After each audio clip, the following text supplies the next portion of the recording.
for you to sleep. I know some medical students are hearing me now, medical students, and I'm going to be sharing some tips that actually help me survive the chaos that comes with medical school.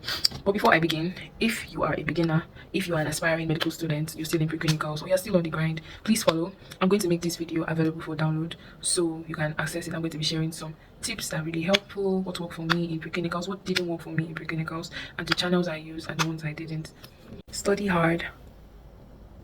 No, study smart, not hard. What do I mean by studying smart? When I say studying smart, I mean don't just read, draw diagrams, teach someone, flashcards. There was something I used to use then. We have Akidroid. There's also the Exam Crush app where you can upload your materials and try to study them. So the best thing for you to do is to study smart and not hard. Trust me, you remember way much better when you try to teach someone. It may not actually be a person. You can actually just be reciting what you've read, like you pretend like you're talking to someone and reciting. But trust me, it actually works hard. And actually studying with people will make you remember 10 times faster. Okay, you're trying to know what is a noun, and someone, your friend, made a funny joke while you guys were studying. And in the exam hall, you're trying to remember that thing. You remember that joke. You remember what he said when he was trying to explain that concept. I can't even stress the importance of time management in medical school, because you're a student but you also have a life, right? So you'd like to manage your time. You know what you're doing by this time. One thing that I've started to implement, I've been doing it but I need to be more intentional about it, is having a to-do list. Yes, it can be on your phone, it can be written, hard copy. Just have something on where you can look at, okay, today, start of a new week, what am I doing from Monday to on Monday? What am I doing? What are the things I have planned for that week? It's very, very important that you have a to-do list, because you get to make out time for rest, for sleep, because you need to sleep.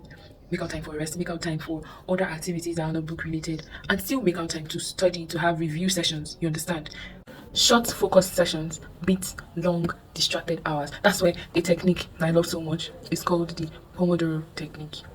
So yes, like I said, the Pomodoro technique is very, very important, where you can break down what you're supposed to do into time intervals. I'm just explaining it in simple terms. I'm studying for 25 minutes. You set a timer.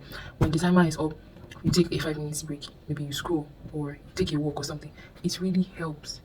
And then the last tip I'm going to be sharing for today is for you to sleep.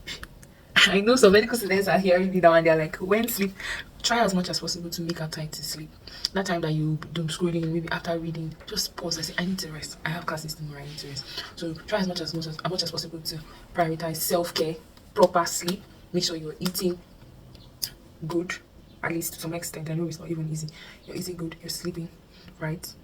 And one other thing, make sure you exercise your body. I know we're used to this whole sedentary lifestyle, sitting down in one place, reading countless materials. But the truth of the matter is that you actually need, like I said, the Pomodoro technique. You can take a walk after studying. And as you're taking that walk, you can just be thinking about, oh, what I have read, what do I need to do? You understand? So try as much as possible to take care of yourself and your health, because you wouldn't be able to function, you wouldn't be able to continue medical school if you break down. So I'm going to be sharing more tips, more tricks, and still documenting my journey. So if you're yet to follow me, you're still contemplating, should I follow, should I not follow? This is your sign. Thank you.